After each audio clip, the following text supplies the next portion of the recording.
السلام عليكم يا رجال. في مجتمع بوصلعة ما كنعلموكش تقصح قلبك، بل كنعلموك تحمي كرامتك ودينك. كاينين شي علامات ريد فلاجز، الا شفتيهم عرف باللي انت ماشي في علاقة، انت في فخ. اليك الخطوط الحمراء اللي ممنوع تسامح فيها. واحد، ضرب القوامة وازدراء القول شرعا وعقلا. أول خط أحمر هو قلة الحياة في الهضرة. إلا كانت كتهضر معاك بقلة احترام، أو كتحاول تصغر بيك قدام الناس، أو كتعتبر كلامك غير زايد، هنا حبس.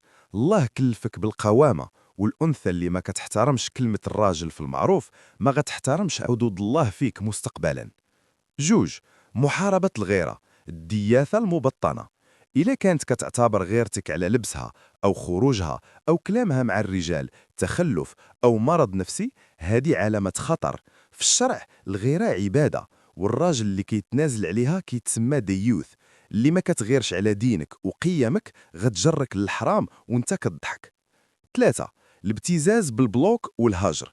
البنت اللي كتخدم الهجر والسكوت والبلوك كوسيلة باش تضغط عليك تنفذ ليها طلباتها، واخا تكون فوق جهدك أو فيها معصية، هذه نسوية معاصرة بامتياز. هذا الأسلوب كيتسمى النشوز العاطفي في الشرع، هو مكر باش يهرسوا ليك شخصيتك. 4، تقديس المادة على حساب المودة. إلا كان همها الوحيد هو شري ليا خلص عليا، وكتشوف فيك ATM ماشي راجل، هرب. هادي غتستنزفك ماديا، ونهار غتوقف غتلقاها هي الأولى اللي غتغدر بيك. في الإسلام النفقة واجبة مقرونة بالطاعة، ولكن الاستغلال حرام. 5، شيطنة والديك وعائلتك.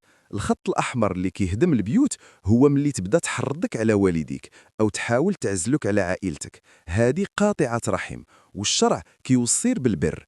اللي بغات تخرجك من جماعتك بغات تضعفك باش تولي ساهل في السيطرة. الخلاصة المالي للبوصلع. يا رجل، الاستغناء هو قمة القوة. ما تخافش تبقى بوحدك، خاف تعيش مع شخص كيهدم لك قيمك ودينك. الحلال كيبدا بالاحترام المتبادل، والحرام كيبدا بالتنازل على الكرامة.